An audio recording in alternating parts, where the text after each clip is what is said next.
Welcome to Secondhand Therapy. I'm Frankie Melted Chapsticks Hollywood. I'm also the host of Melted, Boston Free Radio, and Secondhand Therapy.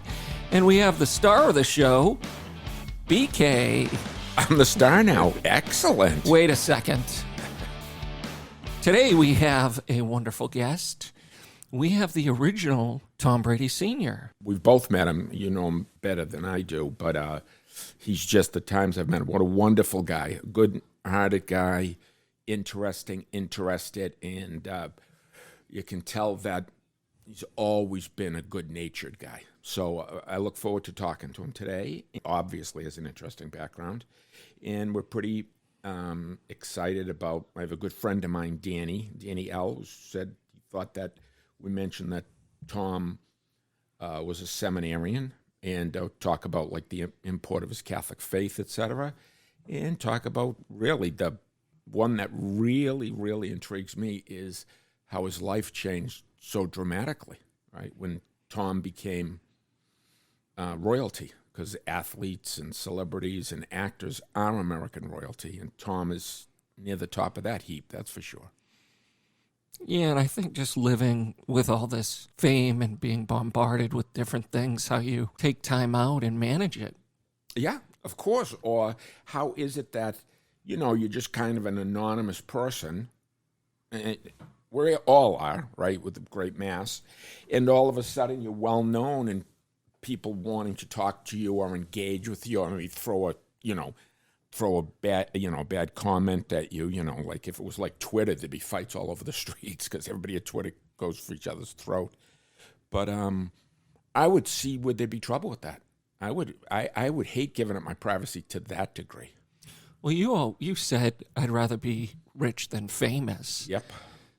Because you can go into a cheesecake factory, which, look at me, I like to do that. Yeah, but you can go in, right. You can go in and be left alone and enjoy your meal. I would think that, just this is a minor thing, but I remember going to my when I owned my own business, I go to the Christmas party, and I knew all the employees, like kind of as employees. I was close friends with some of them. It wasn't all of them, and I was friends with most of the employees.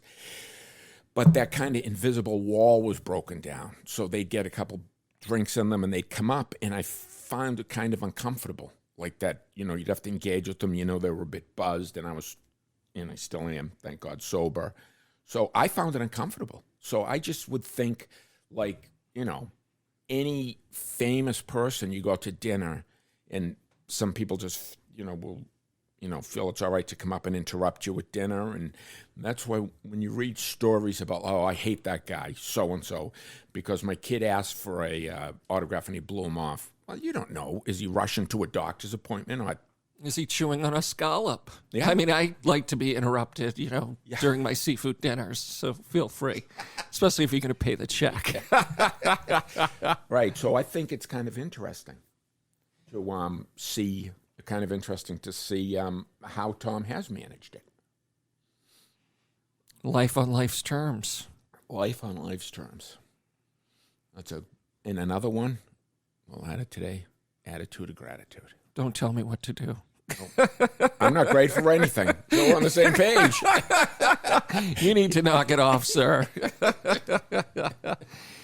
No, but I think a lot of it when you talk to different people, stuff that's helped us, taking it a day at a time. I can't control people, places, or things because you're not immune, even if you have money or fame, to the problems in life. No. And they say, it's like if money can't be the absolute answer, because why would rich people kill themselves? And some do. So it's not. I mean, but there's also, when I hear that, like money, if they say it means something. Right, and I told you, I might have said this before, but there was a study done that as long as you had a middle class to upper middle class lifestyle, and I guess we classify that as you can pay your bills, go out to dinner once in a while, not sweat your finances, right? Increases of wealth over that upper middle class are very marginal, if very little, because your needs are being met. But if you've been on the other side of the coin and, you're worried about paying your rent, money is very important. So No, right. It's, again, with the happiness, that's a choice in some ways. Also, same sort of studies, above 75 grand or whatever you make, you're Yeah, no happier. The thing you brought up in other shows, winning the lottery will bring excitement, of course. but 2 years later, you're no happier than you were before. Although we both like to give it a shot. And we would like to welcome to Secondhand Therapy from the Best Coast, the original Tom Brady Sr. How are you, sir? Good morning, Frankie, buddy. How are you doing, buddy? You know what? No complaints in the midst of it all. BK's going to have me do some shoveling, stuff you don't have to worry about. Good. Keep him Good busy. to talk to you. I'm good talking to you. So it's glad I can be on with you. What can I say to make this podcast worth it? Oh, don't worry. We're ready to hit you with a bunch of questions. Hey, you know what, Tom, I was saying, I know you're probably already aware of this, but here's 3 Southie originals, because I was looking up that on Ancestry.com about how they tracked the first Brady in the United States to South Boston. Yes, absolutely. Yeah, that was kind of fun to see that, wasn't it? Yeah, it was. I knew we'd kind of come through Boston, but I didn't know that we had exactly how. But and there's a priest by the name of Jerry Comiskey in Ireland who is in County Cavan, who says, next time you come over here, I want you to come to my church, because this is the church your ancestors came to in the 1840s. Wow. Yeah. So was it your great grandparents that came over, or your grandparents? Great grandparents. Great grandparents. And have you been back to Oh, Ireland? wait a sec. Yeah, so it was Bridget, and Philip Brady, and then they came west to California. Yeah. So Smart move. So God, I haven't even figured that out, Bob. Yeah. Have you That's too hard. have you been back to Ireland? I have, but this Jerry Comiskey texted me about 2 years ago, and I haven't been back to Ireland in a couple of years. I see. Yeah, it's a great country, isn't it? It is. I love it over there. Yeah, I still have a bunch of first cousins, and I was talking to them. I went over there a couple of years ago. I took my daughter over, and I said to him, you know what, if my life had broke differently, I would like to retire to Ireland. And he goes, come over and stay for 6 months before you make that big of a decision. So, yeah, exactly. Yeah, but it's beautiful and it's scenic and all that. But anyways, it's great to have you here today. And the first question I'd like to ask you is your background. You went to a junior seminary, is that correct, for high school, and maybe a couple years after that? Is that true? Yeah. Was at Maryknoll. I was at Maryknoll Seminary for about almost 7 years. Wow! But that started when I was 14 years of age, and I got out when I was 21. And was this were you boarding there, or was this commuting from home? No, I was boarding. Okay, good for you. So were you? So at one point you were pretty seriously considering the priesthood. Oh yeah, absolutely. But I was pretty young at that time. Of course. And it was a very turbulent time in the Catholic Church. It was, the Vatican Council, and there was a lot of upheaval. And after a period of time, I realized that, as my Latin teacher said to me, Mr. Brady, you should consider going to propagate the faithful and forget about propagating the faith. Yeah, no, good for you. And one thing you comment on that sticks in my mind is I'll walk when I drop my kids off somewhere for play practice. I like to walk, and I have this odd fascination with walking in cemeteries. And I walked in the Jesuit cemetery at Weston, Mass. And some of my high school teachers, I went to a Jesuit high school, Boston College High School, and I was surprised at the age they were when they joined the Jesuits. They were like 16 years old, and you think, like, who can even make that kind of decision at 16? Well, that may have been the way it used to be, but for as long as I can remember, the difference between the Jesuits and most other orders is that they didn't have a minor seminary. They began their priestly formation after high school, and then they would put in their 13 years, whereas many of the diocesan priests or priests of various missionary orders or whatever would start in grammar school and would put in their 13 years starting in high school. Wow. And where was the junior seminary you went to? It was in Mountain View, California, and then the college seminary was in Glen Ellen, Illinois. Oh, very interesting. I remember the Maryknoll magazine. Exactly. Yeah, It used to be called the Field of Far. Yeah, and it was delivered. And the Maryknolls weren't they a preaching, like they go overseas a lot? Wasn't that their thing? The Maryknolls? Yeah, they were foreign missionaries. It was the Maryknolls, the Catholic Foreign Missionary Society of America. It was started in 1915 by a couple of Maryknollers, a couple of priests who went to China. Oh, interesting. So, all right, after you left the Maryknoll Seminary, Maryknoll Cemetery, after you left the Maryknoll Seminary, where did you go on to?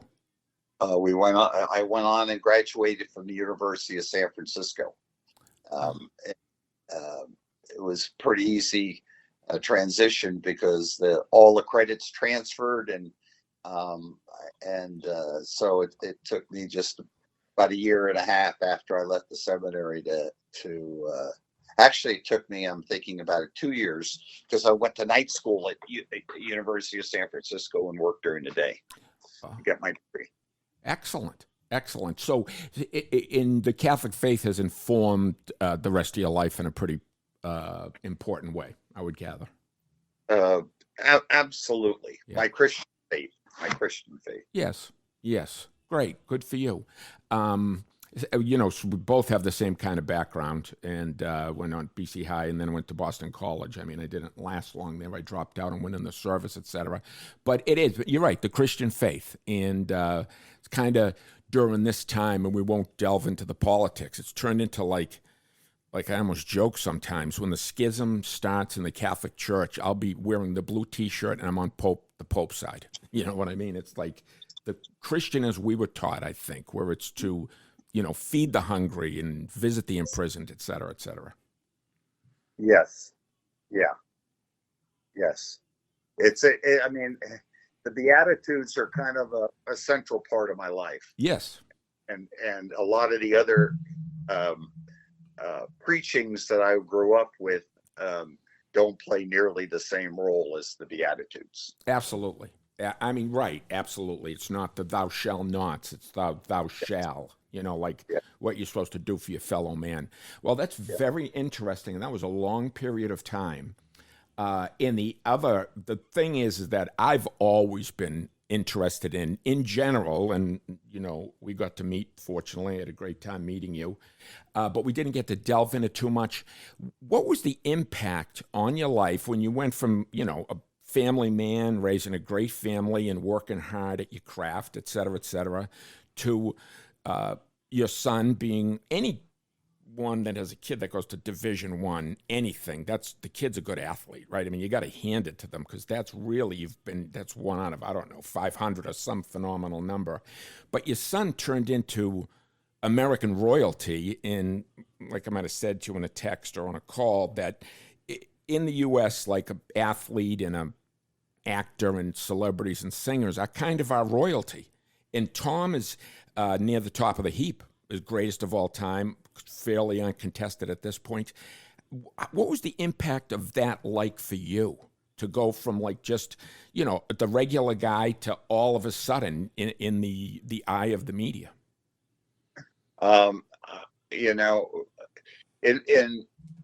In our family, it has obviously changed rather dramatically, the trajectory that our life had taken.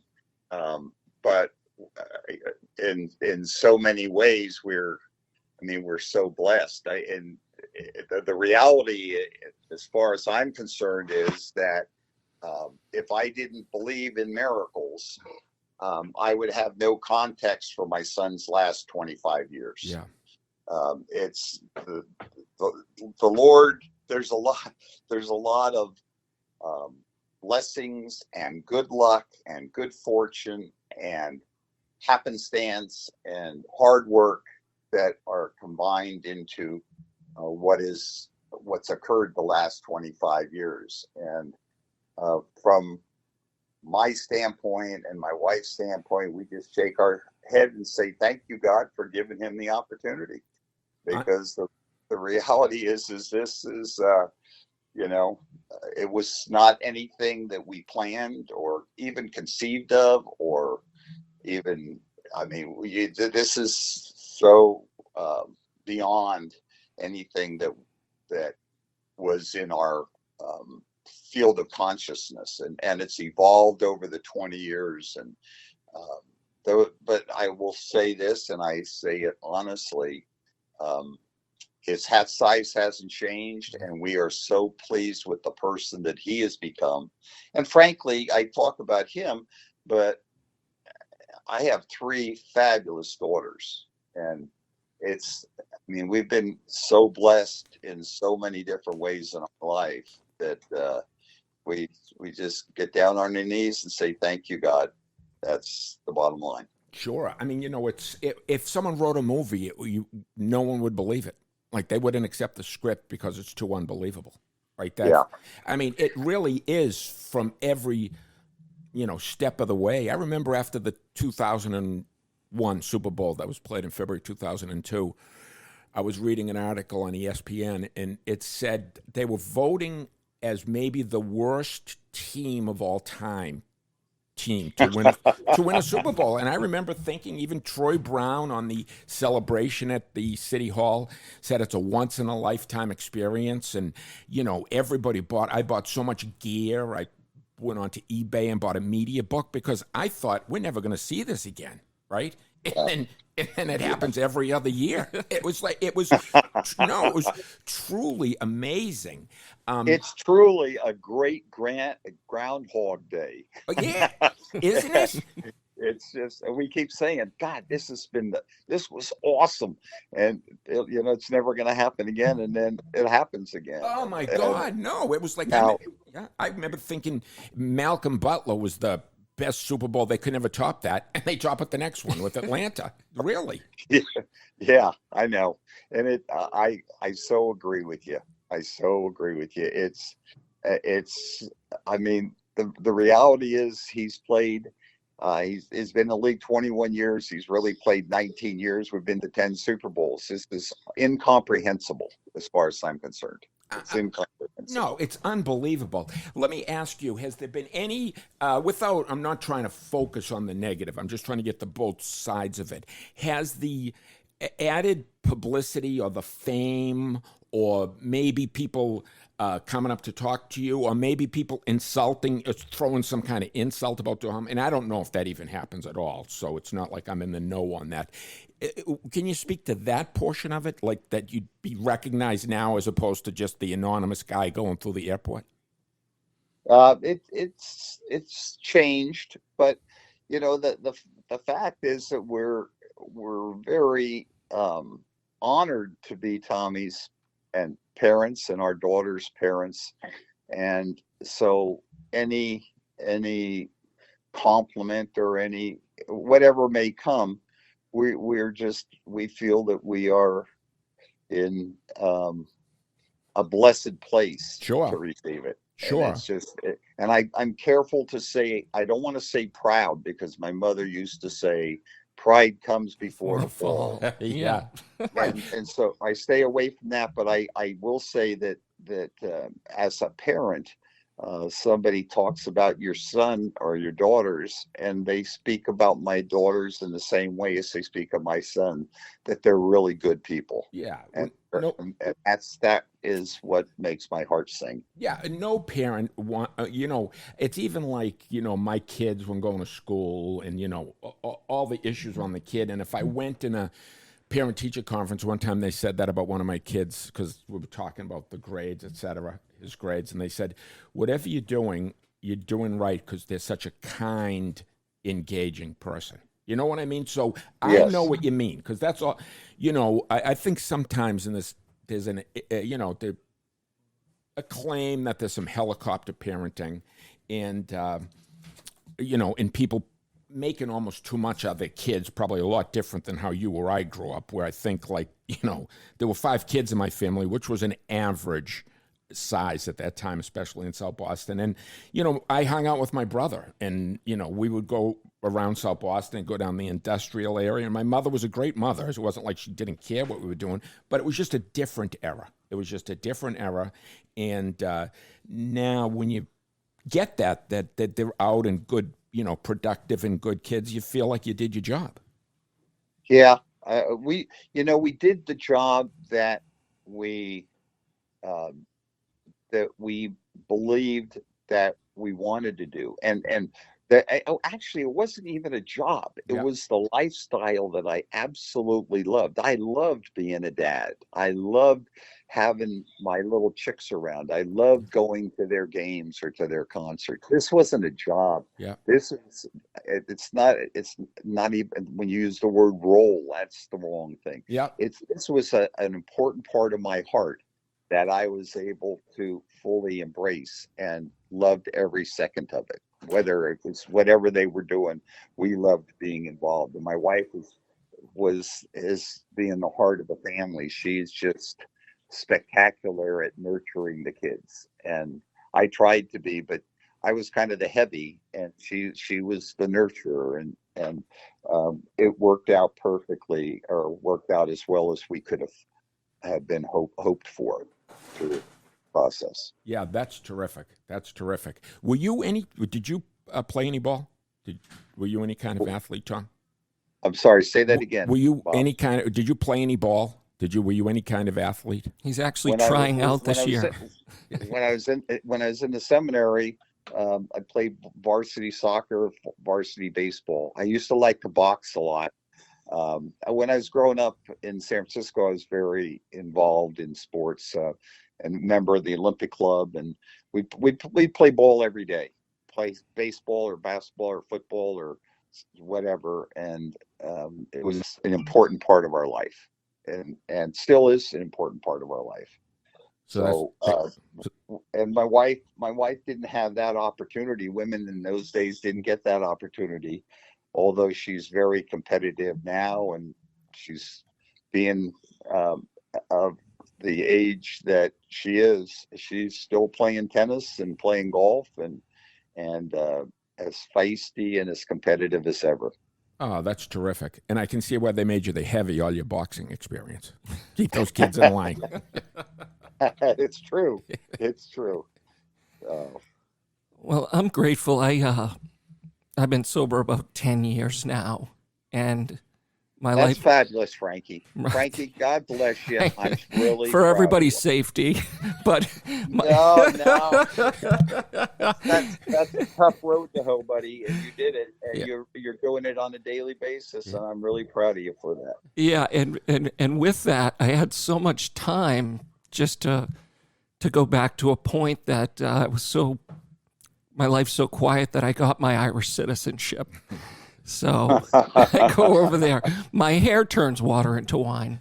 But I wanted to say our first meeting at Abe and Louie's was epic for me with Nancy. We're sitting down to dinner, and I made a comment. You said strike one.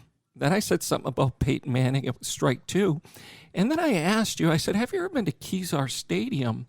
And you're like, yeah. I said, well, I went, and then a bird flew around the stadium. It pooped on me, and then it flew around. No. You're like, you lie in front of you're right. and then you're like, strike three. That's my story. So I took your story, but I wanted to hear from you again. The true story. True story was in I hate to say it, but 1961. I was at the East-West Shrine game at Kezar Stadium. 60,000 people, 62,000 people at Kezar Stadium on the west side of San Francisco. And late in the afternoon in San Francisco, and we lived right in that area. We lived in the Haight-Ashbury, but I was invited by a seminary friend of mine, Bob Pizzackerly, who's no longer with us, he and his family. And we went to the game, and we were sitting in the west end zone. And late in the afternoon in San Francisco, the Seagulls come in. And this is as true as God is my judge, honest to God. So it's getting late in the afternoon, fog's coming in, the Seagulls coming in, and there's a lone seagull that's going around, and it goes over the top of us, and it takes a spat on a guy that's 2 rows in front of me. And there's only one, and we look up, and that seagull's going around the stadium. And the stadium, and it kept going around the stadium. I mean, late in the afternoon, there's not much to do. The East-West game's kind of boring. Comes back around, it took a dump and hit the exact same guy. I swear to God. I swear to God that it's the truth. There were 60 some odd thousand people in the stands, and lo and behold, that poor sucker got hit twice. And I remember like it was like what years ago? Was it 60 years ago? It was just that's one of the all timers. That's as rare as a double, as an albatross in golf, or as a condor in golf, which is impossible to measure the odds. It's nice to take some of these stories and make them your own, though. Frankie, don't you be lying. Okay. Then he can't be talking. Hey. You can undo a lot of your good, Frankie, by lying. But... I did kiss the Blarney Stone, and it kissed me back, so there. Yeah, exactly. But I also have a music podcast called Melted. So I just wanted to ask you, with your son's great success, your daughter Maureen, she's a nurse, she was an All-American. Julie and Nancy were inducted into the Hall of Fame of their schools for softball. And then you have little Maya Brady, freshman of the year at UCLA. Do you guys continuously play Queen, We Are the Champion, or what sort of music do you like? Frankie, I love the 50s and 60s music. Hate to tell you that, but no, when I'm that's out allowed. there walking and listen to Pandora, or listen to Sirius, I'm listening to easy music. Nice. Escape, it's called. but also we are not as hip as some of the folks now that listen to the more modern types of tunes. No, I think a lot of it is definitely preference. I don't want to give away my street cred either, but I do listen to some of the oldies, and a lot of that stuff is just, remixed and in this day and age. So I think it's hard not to like the music that you kind of heard when you were growing up, right? Because I was born in 52, so I like the early 60s stuff because my sisters are listening to it, and then I like the British invasion. So it's hard not to like. Yes, because it's powerful with music. How you'll hear a song and it can bring you back into a situation, and you can almost really feel it again. So that makes perfect sense. Makes perfect sense. Hey, did your wife was your wife an athlete of any sort? She they didn't have women's sports back then like they have women's sports now. In fact, it was pretty neat today to see that the first Black female referee is coming into the NFL this next year. Oh, terrific. Just Nice. was announced today. And she did participate a lot in sports because the activity, it wasn't available. But after we got married and she was 30 years of age, she was playing women's soccer and plays golf. And she played women's soccer, I think, until probably her early to mid 40s. And but she plays golf and tennis and is very tough out. She's tough.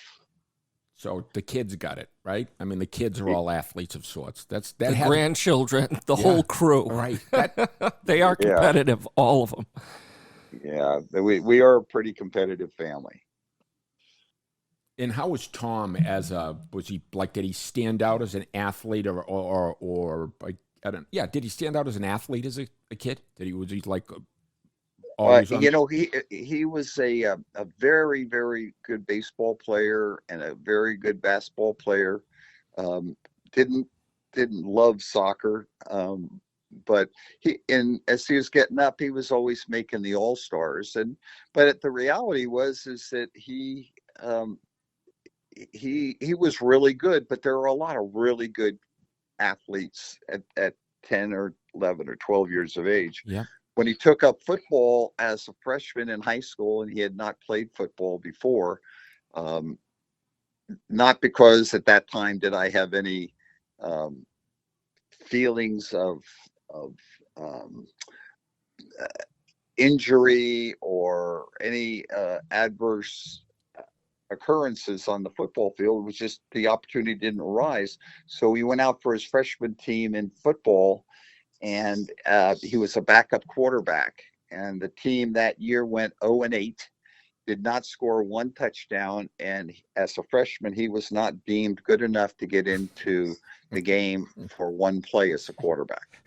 He played wide receiver and linebacker, or tight end and linebacker. And then as a sophomore, he got a chance to play because the kid that started in front of him as a freshman got beaten up so badly that the kid did not come back. So Tommy got the job as a sophomore by default. But he had worked very hard at it and progressed through high school. And when he got to a senior in high school, people said, hey, he's got a chance to get a college scholarship. And we were thrilled with that possibility, needless to say. Sure. And then he ended up going to Michigan, and he was number 7 on the depth chart at Michigan. And he worked his way up the depth chart. And as a junior and a senior, his 4th and 5th year, he was a starter and had a very, very good career. He was 20-5, and we hoped that he'd just get a chance to get drafted into the pros and maybe carry a clipboard for a year or 2 or 3, and get on with his life. And he got drafted into the perfect place and developed, and as opportunity presented itself, he was able to take over for our injured Drew Bledsoe, and never gave the job back. And it's just a totally evolutionary process that he got better and better, and the team developed. And so here we are 21 years later, and just marveling at what has occurred. Oh, of course. And, I like it. I heard Belichick even say this once about drafting Tom, that he wasn't very smart because he waited till the 6th round. So it's just an unbelievable story when you think of it. Yeah. An unbelievable story. Who was his coach at Michigan? He got drafted. He got recruited by a couple of guys. One was the guy that was the Western region. He was a defensive back coach at Michigan, a guy named Billy Harris. He and his wife, Nancy, are still very close friends of ours who I've communicated with in the last 3 days. And then the head coach was a guy by the name of Gary Moeller.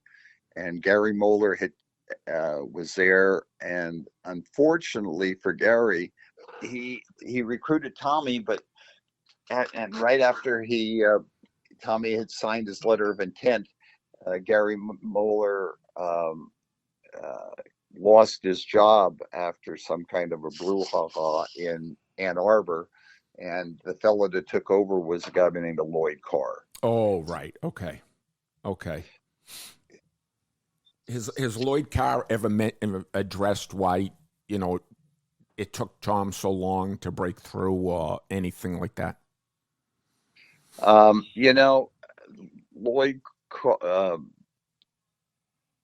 I think Lloyd Carr had a recruit that was supposedly a very, very, very accomplished high school athlete, guy by the name of Drew Henson. Sure. who got drafted by the Yankees in the first round with George Steinbrenner as the owner. Yeah. And he was very accomplished. I think he had about a 6-page Sports Illustrated article written about him while he was still a junior in high school.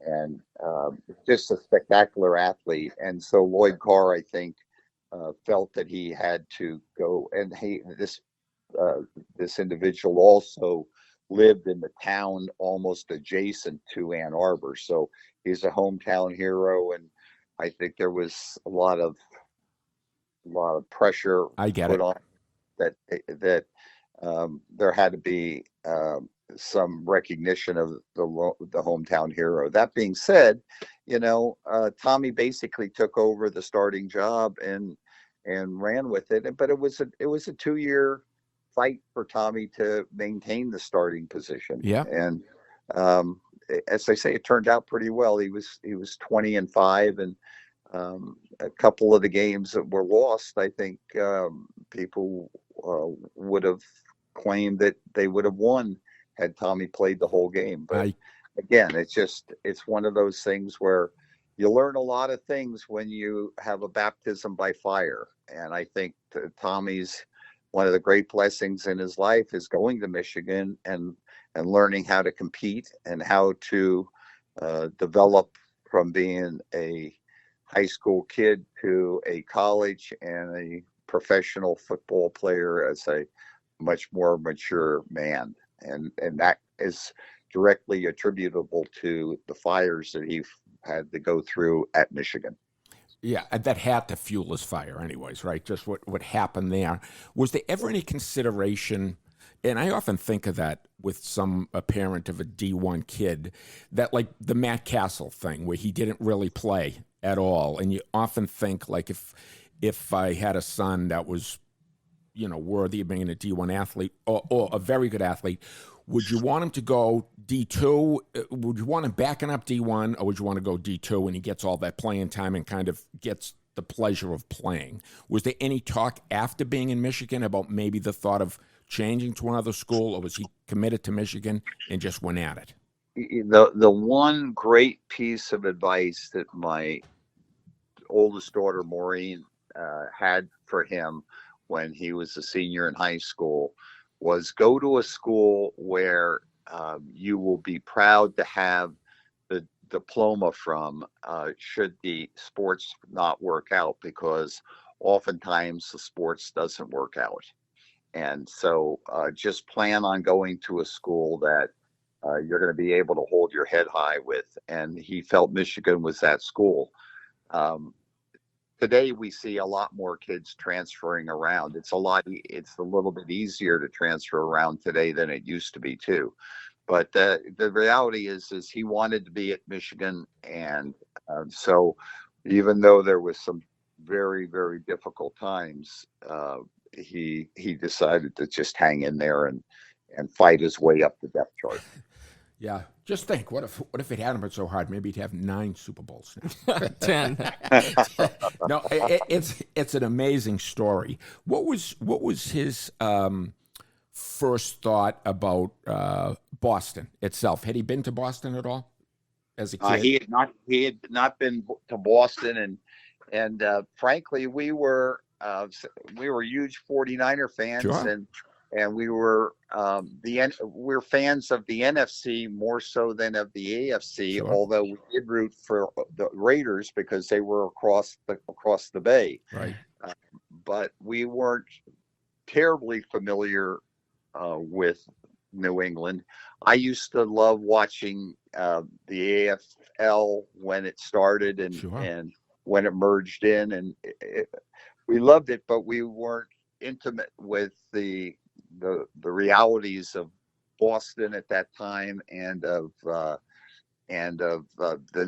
course the Patriots. That being said, I have some of my very, very, very best friends that I was in the seminary with, who I became very close to when I was in the Chicago seminary in Glen Ellen, and as a result, when Tommy ended up in Boston, it was very serendipitous for me because I got to reunite with some of my very dearest friends who today are still some of my very dearest friends. Oh, that's great.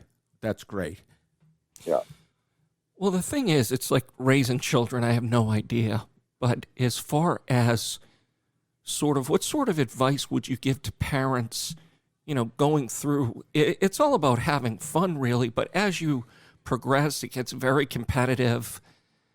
What are some of the things, because there's not really a guidebook to say, hey, go to this college, play this sport, etc. What would you tell parents and maybe players some advice? Well, I think one of the things is let the kids be kids. Let them follow their dreams and don't make your dream their dream. I see so many young parents who have sent these kids to every single camp and with the idea that they're going to become professional athletes. And the reality is there's a lot of heartbreak that goes on for every parent. I mean, every parent hopes that their child will be a great success. But my take on it is it's not going to happen that way. But follow the kid in his dreams and support him in his dreams or her dreams. And don't make, I just followed a friend of mine's 13-year-old daughter who's a golfer and very, very good. And there was a father that was following his daughter, and the daughter was scared stiff of her father. She made a bad shot.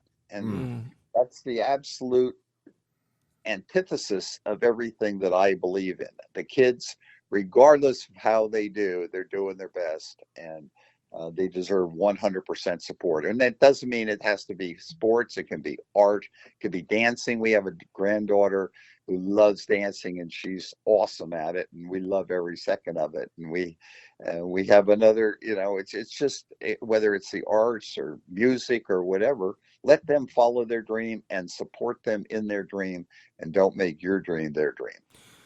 Alan Watts said the same thing: follow your dreams and the money will follow. There's just, a lot of people that go down a path that they're told they should. We got K through 12, act this way, do this. But they're really an artist. They may really be an athlete. So, I really appreciate what you said. And same with Alan Watts, just following your dreams, and all that other stuff will take care of itself. Hey, Tom, I have a question on the Boston experience. Did Tom and yourself, when you get out there, find that Boston was a lot more intense sport town than others, or what's your take on that? Well, I think Boston, they've got these 24-hour talk shows that there's a constant tension that they need to develop with their subjects. And so I think Boston is very, very intense. And you got columnists there and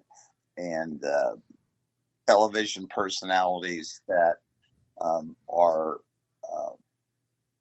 very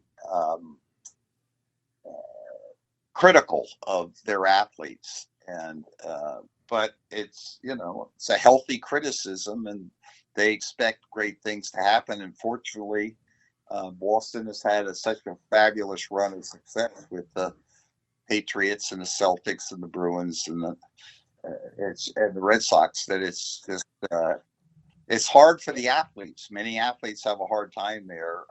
We 97% of the time loved it. Yeah, absolutely. And I know what you mean. I think it's even worse. I was born and raised in South Boston, but after I got out of the Army, I moved to the West Coast and actually lived in San Francisco from 76 to 84. So I became a Niners fan. In the parlance of sports, they would have been my second favorite team. I mean, I remember one time I was out there, they played the Patriots, and the Patriots were horrible, but I'd still root for the Patriots, right? But I saw the beginning of the Montana era and how great he was. And when I was out there, I thought there was a great fandom, right? The Niner fans were, diehard fans, but then you come back to Boston and there's almost like slightly, and I love Boston, so I'm not downing it, but like a nutty edge to it. You know what I mean? It's like, boy, people really care. Like you go to the racetrack and a horse would lose, and the guy riding the horse back to the paddock would be called every name in the book. You know? Seriously. That's Boston. Yeah. That's Boston. And one time I went to Minnesota. I was up in Minnesota just for like 3 days. I went to the track up there, and there was all these blonde kids playing in like a playground area, and everybody was really civil and pleasant, and it's a day out. And if you went down to Suffolk Downs, man, and they weren't pleased with the job you did, you were at least called, like, absence the curse words, you were cheating or you were on the take. You know, it was madness. It is madness, yeah. But it's sure fun when you're on the right side of it, and we've been on the right side of it more than we've been on the wrong side. Oh, no doubt about it. I mean, it was epic. It was epic. Like I said, when they won in '92, I started calling us Titletown then, right? Because I just was trying to have something to say to New York fans, right? That we finally, because it went from the '90s, sports radio used to call us Loserville. It was, because we won in '86 with the Souths, and then we didn't win again till Tommy won in 2002 Super Bowl, and that like opened the floodgates. You know, it's like we couldn't lose. But I think the difference is that there's, like with everything, you have with Twitter, it's like overdone. Like the sports talk shows, I think it reminds me of wrestling, that they pick a side before the show, and then they just, you know, they'll hammer it. Like they would hammer whoever they deem appropriate to hammer that day.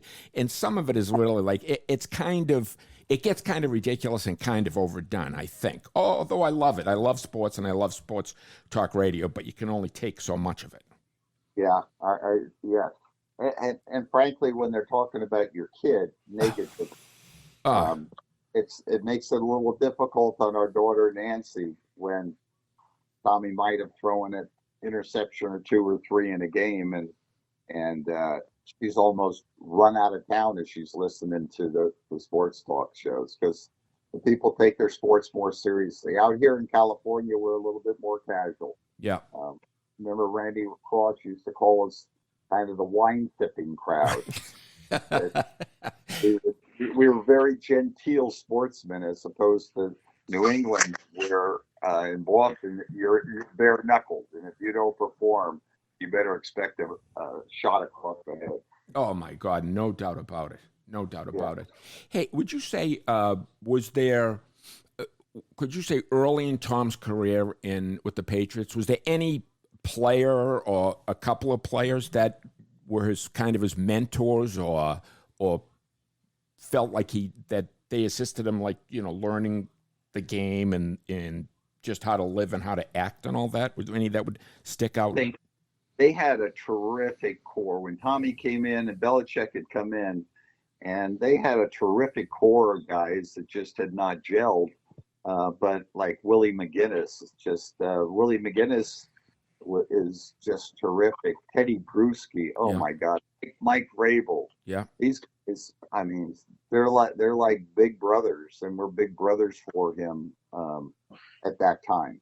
So I think, yes, there were definitely some guys that the Boston fans today just revere, and justifiably, because they're so integral to the success of the Patriots. Oh, and Tommy.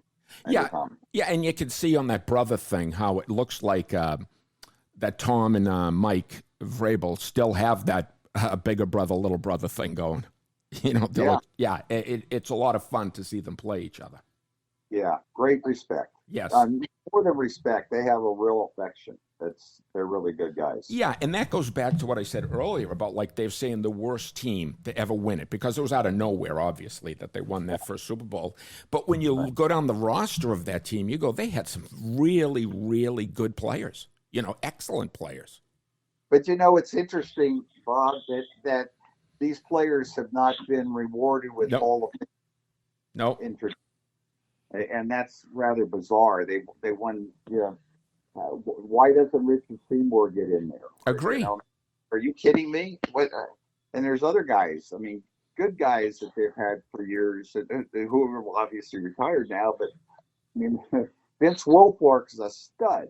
I mean, they never gained anything on him, and if he doesn't deserve being in there, nobody in the world deserves being in there. But it's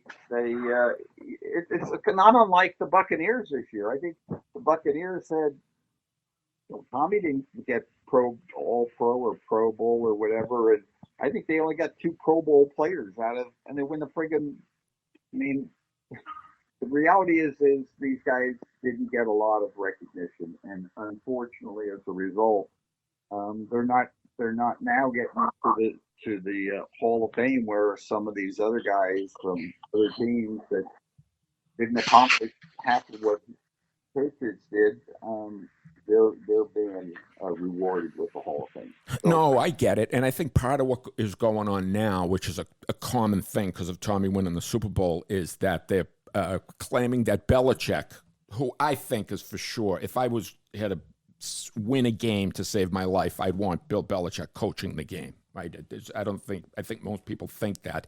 But I think there's the thought that, and it's come up that the coaches maybe were getting too much credit. Right, meaning as opposed to the players that played, which that's bubbled up in the talk shows lately too. No, I don't. That certainly didn't go play well in San Francisco, where Bill Walsh, spectacular coach, and lo and behold, he had a whole rash of guys going into the Hall of Fame, even if he was a great coach. Yep. And on the other hand, now it's like I never saw a coach. I never saw Charlie Weiss, who I love, and McDaniel and Bill Belichick. I've never seen them throw a pass or make a block. Of course. One on the field. Yeah, of course. You can have the best laid plans, and if you don't have the players, it's not going to happen. No, of course. So it's a dual-edged sword. Why does somebody else who has a good coach, the Steelers with Chuck Noll, sure, ton of guys in there, and it wasn't held back. They weren't held back because Chuck Noll was their coach. Right. But behold, that it's somehow I think there's a bias against a lot of the New England Patriots. Yeah, I definitely agree with that. Or like you say, Chuck Noll and Tom Landry, all, you're right. That's a good point, because I remember when they were out there, and we used to joke about Bill Walsh being referred to as the genius, remember? Because he scripted the plays, and he had that offense, and he was a genius. Yeah, but I get it. The Patriot players don't get the same respect. Yep. They were awesome at what they did. Absolutely. Let me ask you a question, and you can't answer the next one. What was your favorite Super Bowl? I think first one. Well, I think the first one because it was the first one. Yep. And the last one because I walked out of the stadium for the first time after a Super Bowl with my fingernails intact. Yeah, no doubt about it.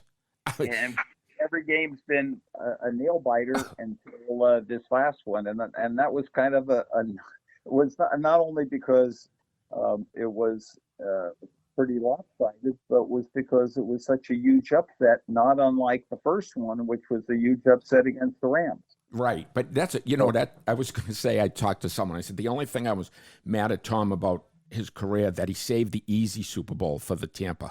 Because you could. I hope there's another one, Bob. Bob, knock it off.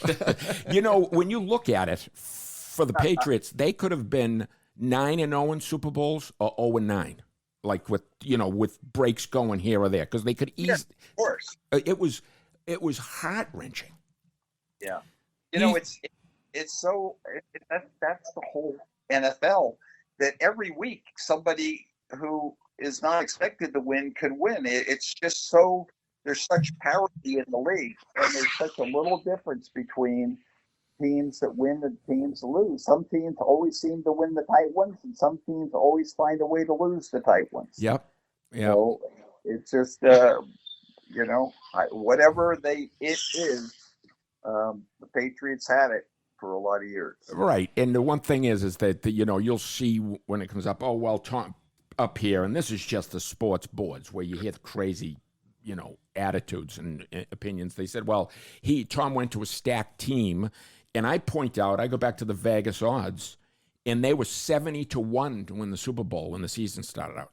So against the Rams, they were 5-11 in the preceding year and 0-2 the year that he took over. Yes, and the rest of the way they tied it at 5-5 and won the last 8 games.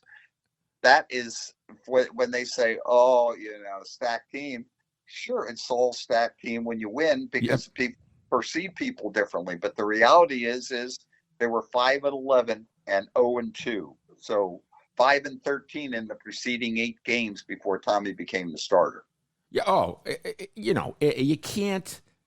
I mean, it's just you can't. The guy is the GOAT, right? I mean, and the Tampa Bay one was like, oh my God, it was like anyone Patriot fan that wasn't rooting for Tom, something is mentally wrong with you. I mean, most of us for sure. Like, it was great. We said we have a rooting interest in the Super Bowl, right? We have a definite rooting interest, and it was just they were an underdog to the team that was like the greatest show on turf, right? And Mahomes was even more feared than Warner was at the time. So it was amazing. Yeah. And let's give the devil their due this year with the Chiefs. I think what did they won, like 24 of the prior 26 games? Yep. I mean, nobody really realized that the Buccaneers haven't lost to them during the regular season and lost to New Orleans a couple of times, and it was like, hey, we kind of survived, but the Chiefs will have their way with us, and lo and behold, the Buccaneers put their best game together for the whole season and basically took the heart out of the Chiefs with a severe thrashing. Oh yeah, what does it feel like to watch the last 10 minutes of the Super Bowl and not be worried?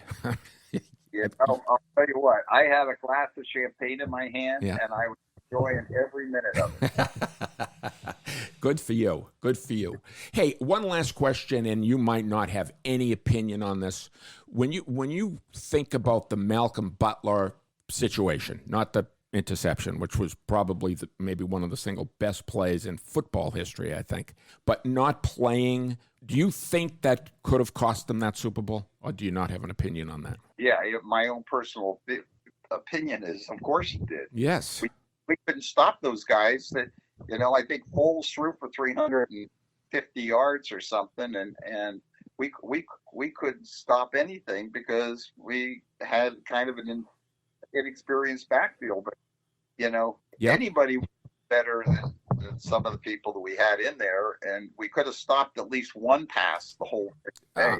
Or there was a missed tackle. There was a missed tackle on the secondary that would have changed the. Yeah, that's what I thought. Yeah, that was very, very frustrating because like their loss to the Giants obviously was a huge loss because it would have cemented them in history. But you look at it and you go, well, it's a football game and stuff happens. It just does, right? I mean, just stuff happens. But that was the Philadelphia one was particularly aggravating to me because I thought, did they really put their best foot forward? And we had our way with Philadelphia that year. I think Tommy threw for 507 yards. Yes. We had our way with them. We just couldn't stop them. And that was a defensive, unfortunate. And that's the thing. You can't really look back. You say, hey, yeah, what if? Yeah. Well, I've had it with you guys. My favorite one is the next one. Now you guys get to work, okay? Okay. Hey, have a great day. Thanks a lot, Senior. We appreciate it. Take care. Bye-bye. Thanks. Well, there you have it. Yeah, Tom Sr. The original. Right. Very insightful. Off to do another podcast. Wait, we needed 2 more minutes. What are we going to do? My favorite ring is the next one. Let's make 8th grade. You guys, please get to work. Yeah. If I could, I'm so fired up after this podcast. If I could do 3 push-ups, I'd do them. Absolutely. But I can't. No, and I'd watch you do that. That was great, though, his input on that. And, you could tell, just that time I met him, you could tell he was just a good guy and a good dad, right? No doubt about it. And, like he said, it's unbelievable. And you know what I've noticed about him is that it's kind of like an optimistic person. Like, and he looks for the good, which is, I wish I was better at that. Because you would know that you got to think that all that fame, you must run into some people that will feel free that they can make a comment to you at the airport. But they're only making comments about themselves. True. But I can still get pissed off. I guess you can control your own feelings or not. No, it is true. It puts you in a different place. And I think a lot of people are not satisfied enough with themselves to just mind their own business. Yeah, of course. And it's human nature. Absolutely. But that was great. And he talked about, I like that story, that same guy. I thought it was Tom that got hit by the seagull. And I was going to say, that's probably like some old Celtic thing of good luck. No, it is. It is good luck. Because that guy hit the lottery. He won $8 million. I wasn't supposed to lie. Would you rather win $8 million or would you rather win $6 million? I think I'd do the 6. I'd want as a fan. The next one. No, I want the rings. No, you changed it. What you would formulate your thought. I threw the curveball. It's like, sign this. Right. Oh, okay. What am I signing? No, I would think that it would be difficult, to have your life turned upside down in that way. They've really seemed to manage it. Oh, of course. Completely. Of course. You're going to get great opportunities out of it, and then you're going to get some aggravation. And I would think that, of course, the opportunities, I think, would far outweigh the aggravation. But there's still, going to be some. And like I thought, if I was ever a famous person or, we ever caught Joe Rogan, if I would not be on Twitter or on Facebook. Right, because then you don't have to interact with it. No. And that's the thing that's freed me up. Any sort of brilliance, which there's a lot. Somebody's already said it in the first 3 posts. So I'm free now not to even engage. Agree. And even with the little ones, it's like, it's just a real time waster. We just keep that moving. But that was thoroughly interesting. And enjoyable. Great background. So he was studying for the priesthood for like 7 years. 4 in high school, but still, that was a boarding school. Yeah. And with my hair, we can turn water into wine. I just can't drink it, and neither can you, BK. For everybody's safety, maybe. Want to thank the original Tom Brady Sr. Spend some time with us. It's a great day. Everybody have a fun weekend. Secondhand therapy. We can't afford the co-pays. That's why we bring the guests on. Thank you very much. Thank you.